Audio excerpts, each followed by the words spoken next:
Hey everybody, welcome back to Northernlion Plays the Binding of Isaac AFTERBIRTH Plus. Let's get settled here. 27 wins in a row as Eden is no joke. Only thousands of people have ever accomplished this before. Stats are fine. HP is a little wonky. Damage is a little wonky, but spacebar item's great. PMXN 3RSN. I want to say two things. This is the very start of today's episode. First thing. I'm a lefty man. Crap. I was so needlessly confident that that was gonna work out. I was like, dude, left is the... Man, who knows? Maybe left was the way. Maybe right was even worse. Like, you know, Curse of the Tower or something. A passive we couldn't take back. First thing is, there's not gonna be anything even close to resembling a spoiler, and you can trust me on that. The second thing, and this, you know you can trust me because I put the second thing first and the first thing second. I saw Endgame last night, the new Avengers movie. I'm tired, dude. We caught the latest show. I would have rather seen an earlier show, but so would everybody else, and they bought the tickets before us. So we saw the 10:50 p.m. show, got home at like 2:30 a.m. Was it worth it? I mean, in many ways. I mean, I loved it. While I was in the theater, and again, by the way, if you think what I'm about to say is a spoiler, you can just turn it off, but I'll never say anything related to plot points at all. It's just disrespectful. But while I was in the theater, there were a couple of moments while I was watching where I was like, this is like my Empire Strikes Back. For my generation, and probably the generation, you know, one younger than me, this is the cinematic event, to be honest, of our lifetime, if we're into that sort of thing. And I know that that sounds crazy, but like, I don't know, the people who are like very, very anti-Marvel, I totally understand, but what's your cinematic movie moment of your lifetime? You know? Was it seeing Inception in theaters? Was it seeing The Dark Knight in theaters? I saw both of those as well. Dark Knight came close, I'll admit, especially because I had no, I mean, Dark Knight might literally just be a better movie, but a little bit less I don't know what the word I'm looking for here is. Less of like, you know, people cheering in the theater. More people being like, whoa. But anyway, when I saw The Dark Knight, I was conscious of the fact on opening weekend, I was like, I'm seeing a movie that people are going to be talking about for a long time. Anyway, I won't say anything else, and I'll tell you why. I found myself in spoiler paranoia this week. You know, Endgame spoilers leaked online thanks to some, you know, footage. Like, I don't know, a week and a half before the movie actually came out. I felt incredibly blessed to have not had anything whatsoever about the movie spoiled for me in advance. And I'm super thankful because it didn't require, you know, I didn't delete Twitter. I didn't, you know, avoid YouTube comments. Here's what I'll tell you what I didn't do. I didn't sort any Reddit thread by new. I sorted all by top because I was like, you know what? If anybody's trying to troll you into reading some spoilers, they're gonna put it in the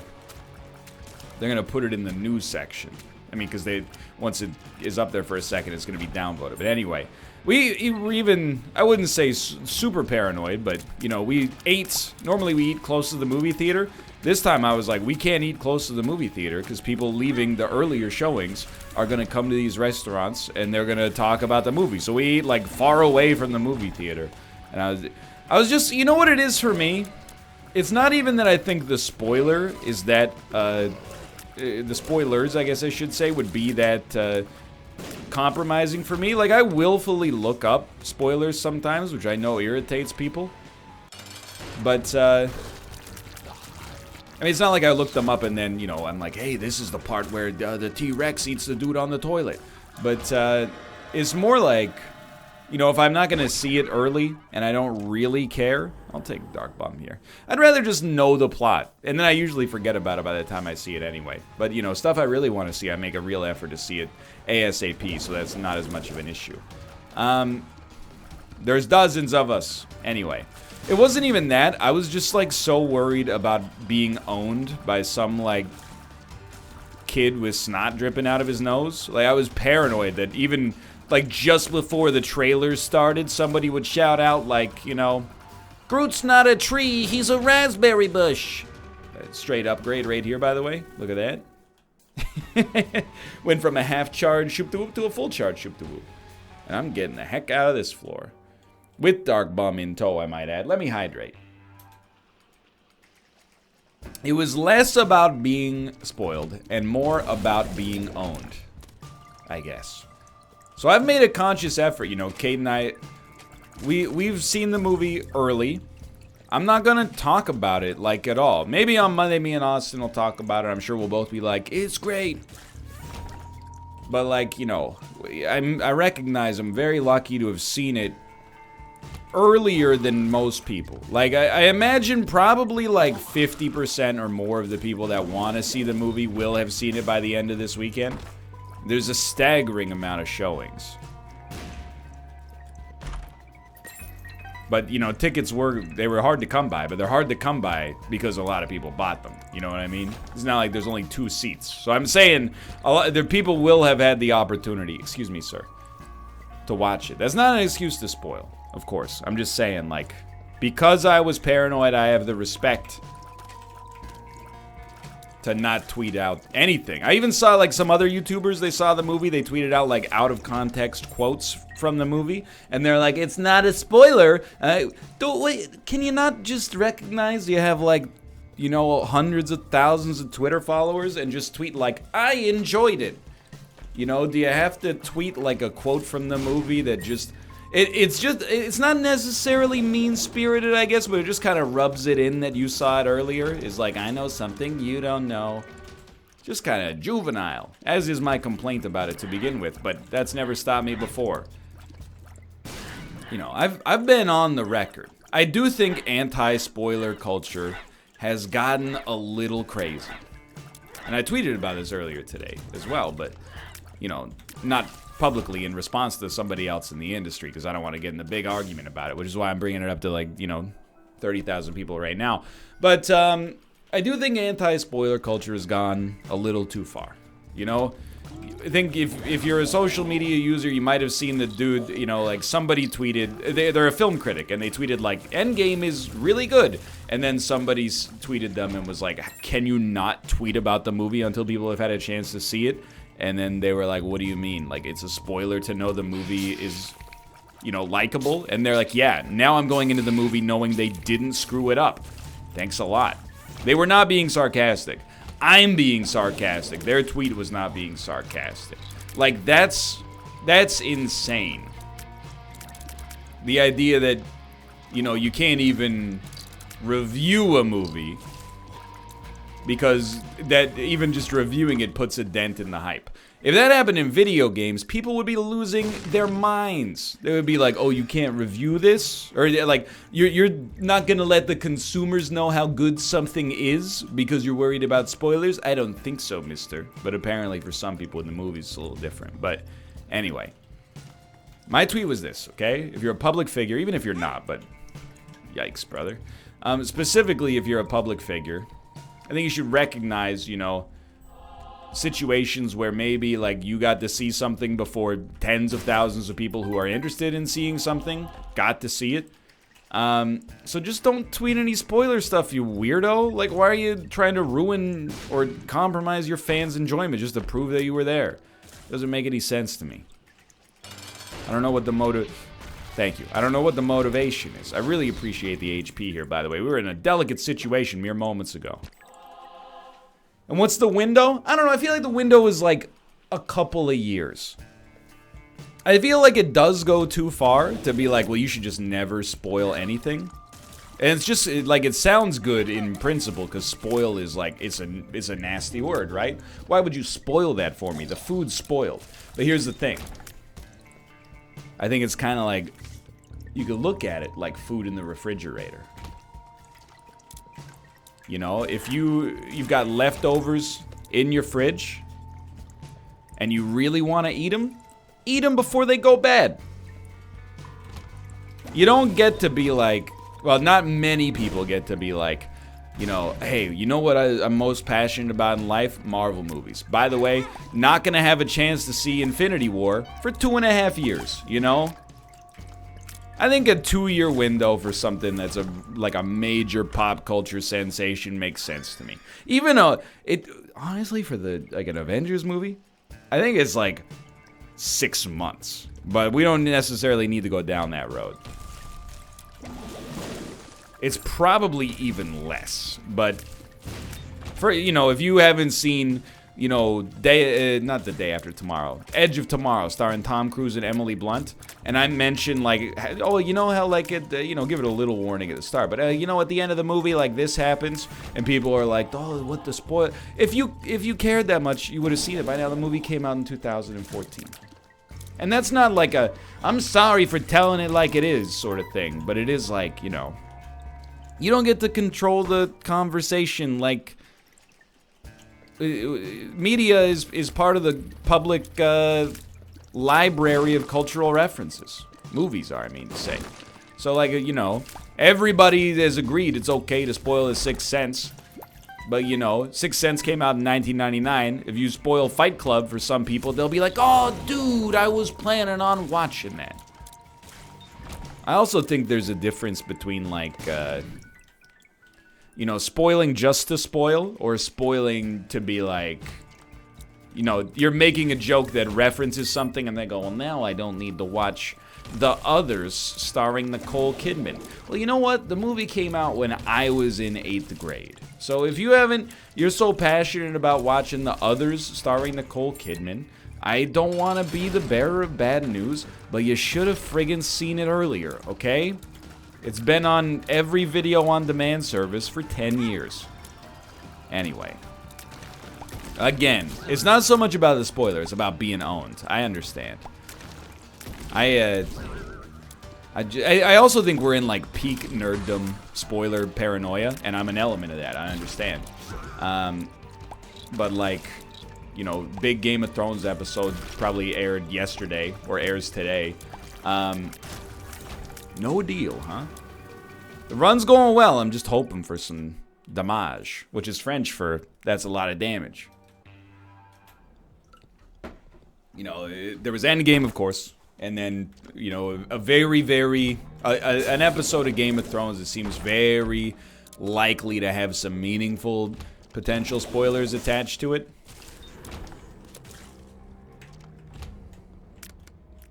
And then the F1 race in Baku. And then the F1 race that M'Baku, leader of the mountain tribe in Black Panther, is going to be driving in. You guys didn't see that? I'm buying Spirit Ours, dude. We're on emergency rations. Cricket's Head is awesome, by the way. We just need a better damage upgrade to get us where we need to go. Anyway, I understand. And there's dummies online as well. It's just like, I don't know, it's ignorant. Like, there was that NFL player, he plays for the Bills. I've forgotten his name. I don't actively follow the NFL. I just follow the drama. Judgment. Yikes. I'm gonna blow this guy up. I said blow him up. Okay, okay. Don't really want the shovel, to be honest. And he just tweeted, like, a major thing about Endgame. And people were like, dude, what the heck? And then he tweeted another one. And I'm like, that's just, I don't know. I get called out as being a rude dude from time to time. That's incredible rudeness. That's just like, hey, I know I have 800,000 Twitter followers because I'm good at playing a game where I don't know if he's one of the guys who hits the guy that has the ball or if he's one of the guys who typically has the ball. But, is a little, ungrateful is a strong word, but it's just an ignorant move to be like, hey, I got to see this movie before you, and by the way, I know like probably hundreds of thousands of you are looking forward to this, but here's what happens. I just don't know why you would even, it's very dumb as well. Like, why would you invite that negativity into your life and you're inviting negativity into your life by doing like just a kind of a jerk thing. It's not even like it's not a crime, it's just like a jerk move. I'll open it up anyway. I do, again, I've been talking about this anti-spoiler culture. I do think anti-spoiler culture's gotten a little bit crazy. People, you know, oh, you spoiled that new song for me. You know, that's a little much. But I do also think, like, you know, everything has context. The bigger a movie is, or the bigger a media property is, like a TV show, the more people are going to be invested in it, which is why it's a bigger deal to not screw it up for people that care about it. But secondarily, you know, probably the smaller a reasonable window of acceptable spoiler-free territory is. Like, I fully expect to see, like, in context Avengers Endgame memes on my timeline. Today's Friday, so the movie technically comes out today. I fully expect them to see them on my timeline by Sunday, if not earlier. And I don't even follow anybody who tweets this stuff, so it would just be like, you know, the viral sort of follow. You know, somebody I follow retweets something, etc., etc. That's not to say they should be doing it that early, but I'm just saying, you know, within reason, it's pretty much what you got to do. I mean, we have to. You might be like, NL, you don't know what it's like. I know exactly what it's like. First off, spoilers is not the end of the world. I'll be like, oh man. In fact, if something gets spoiled for me, I'm gonna put up the most stoic reaction you've ever seen. Because I'll be like Seneca the Younger. I don't want, because I'm not owned. I'm not owned. I refuse to be owned. If I get owned, I'm putting up a stiff upper lip so that you don't know that you owned me. Maybe somebody else owned me in the past, and you think, what have I done? I got butter out of 404 there. Right, okay. You know what? Let's drop this trinket because it's horrible. You know, I've been previously owned like a 2-year-old sports game at the electronics boutique. Shovel, right? Yeah, okay. Dude, we need a damage upgrade. It's getting a little dangerous here. But secondarily, you know, Kate and I are into Game of Thrones. I certainly don't want to be spoiled on the new episode of Game of Thrones. But, you know, I was way more paranoid about Endgame spoilers. I guess at the end of the day, I stan Marvel a little bit more than I stan not Marvel.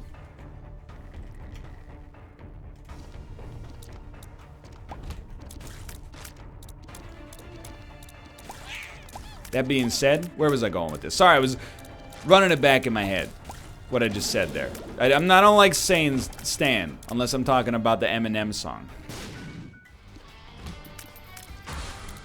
Either way. Where was I going with this? Oh, the thing is, Kate and I have to deal with it every week. You know, Game of Thrones airs at, like 6 p.m. our time, but we're always working during that time, even though we don't have to. You know, we could move some stuff around, but I don't really want to work that late at night just to watch a TV show. So instead, we don't even watch the PST rebroadcast anymore, which is at like, you know, 8 our time. We just watch it on DVR at like, you know, 11. Stop that. Stop that. Dude, that's not what we're looking for, unfortunately, but it is nice. So there is like a 5-hour window where, I'll be honest, I'm a little paranoid about spoilers, but here's what I do. I don't open Twitter. Because if you open Twitter, it's a delicate beast, you know? But it's much harder, I guess, if you're like, I'm paranoid about Endgame spoilers and also simultaneously, like, I can't see the movie until Tuesday because all the tickets were sold out. I feel for you in that case, sincerely. Because I was paranoid. Like, we were walking in the movie theater, somebody would have like a Captain America shirt on, and I would be like, you shut your mouth, okay? It's one of the things, like, normally, it's very bad form to talk about the movie you just saw as you're exiting it in the theater, if there's any kind of, like, plot points that are relevant. It kind of happened for us. I was a little annoyed I didn't mention it, but, like, when we were going to see Us, you know, the Jordan Peele movie, we left the theater, and as we left, somebody was like, well, it's pretty crazy when this happened, right? And we were like, oh, man. Also, what are you, like, 15? You don't care about anybody but yourself? But, no offense, 15-year-olds. I'm just saying, you know, if you're 15 and you do that, you have an excuse. This guy was like 30. Like me. He's old. Anyway. Hold on. We need this deal with the devil. I can live with it. Lump of coal would be a dream.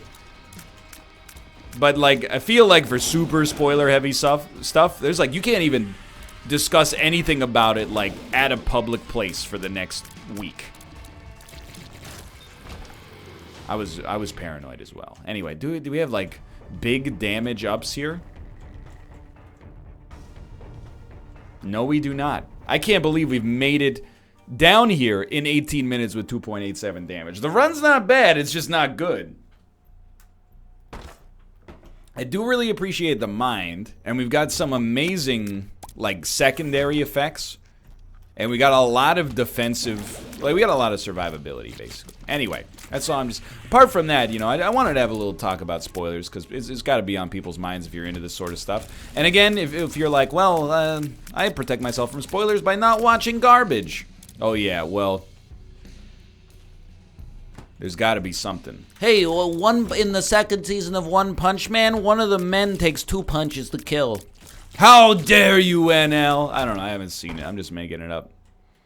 That strikes me as a great way to subvert expectations, though. Oh, dude. Hook me up. Thank you. I just say, you know, again, I'm just, why are you talking to me right now? Shouldn't you be enjoying your Nobel Prize for, you know, having not seen any episodes of Game of Thrones and also not caring about Marvel movies? Like,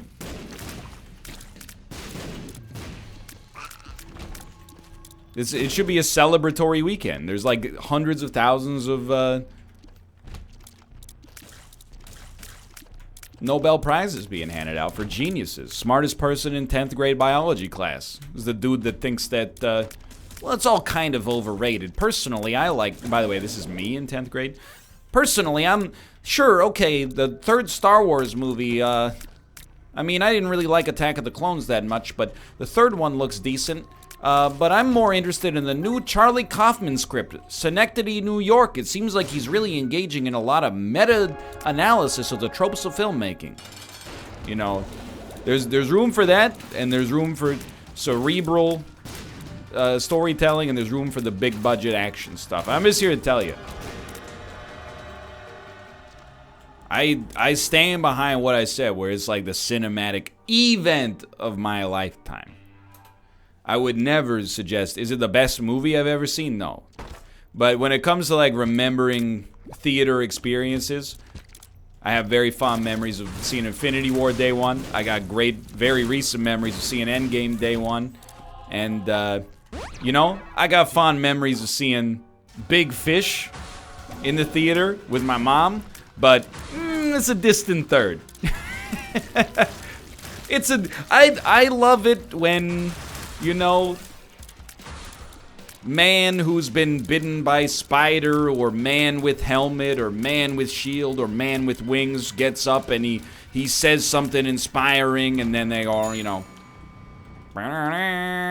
Wait, I forgot the Avengers theme song, sorry. It's definitely not the Terminator theme song, which is what I just did.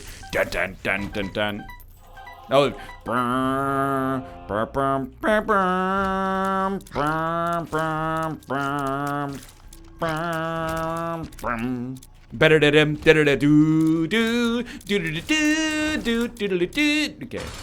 that's enough. Anyway, you get the idea. And I know people are like, you know, well, it's a cinematic event until the third Star Wars sequel comes out. And I'm like, dude, what planet are you on? I like both of the Star Wars sequels so far. And, you know, people are into what they're into. But simultaneously, have you been following the trajectory of these films? One of them is a little bit on a more linear course than the other one. Yeah, linear could also mean straight down. You know what? My high school math teacher, you got me. Could have a y equals mx plus b value for y of negative infinity, I suppose. So this run, it's gotten there. And that's, we're not talking about any more Marvel stuff. So if you were paranoid that I was going to say something First off, I understand it because there's people out there that are like, I'm not going to spoil anything, but is it a spoiler to say how the movie ends? I'm not that kind of guy. I hope. I hope I didn't let something slip accidentally. I will spoil one thing. None of the Avengers urinate in the whole movie. So how am I expected to believe that they went the entire runtime of the film without urinating? I don't understand.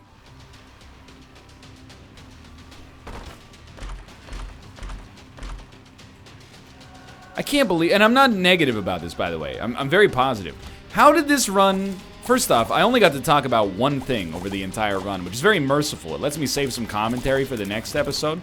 But with such meager stats, at least for a while, how are we able to do so well on this run? I guess, like, we just got kept alive, and our damage was good enough to not really be noticeably deleterious. And as a result, like, we've really come through this run smelling like a rose. And now, of course, we got enough damage and rate of fire that, like, Cricket's Head combined with Lump of Coal combined with Rubber Cement, like, it's doing great work. But, you know, this is, like, the best bad run I've had in a while. And I wouldn't even describe it as a bad run. I just wanted to phrase it that way because it sounded like it's easier to sell, you know, the best bad run. Sounds a lot more interesting than the worst good run.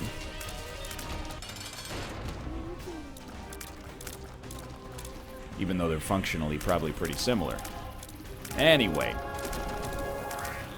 Easy peasy. And we're getting ever closer to 30 runs in a row. Hope you've enjoyed whatever nerd properties you choose to relate to or not relate to this week. That includes the F1 race in Baku. I mean, what are they doing, dude? You gotta weld those sewer grates down. You think Williams isn't having enough trouble all of a sudden promising young F2 champion, new year F1 driver George Russell drives over one and his freaking car explodes? Come on, man. Then the truck towing his car hits the bridge on the... You gotta tighten up, FIA. Anyway, thanks for watching. I hope you've enjoyed the episode. If you did, click the like button. That helps out a great deal. Of course, subscribe if you want to see more in the future. For now, thanks for watching, and I will see you next time. See ya.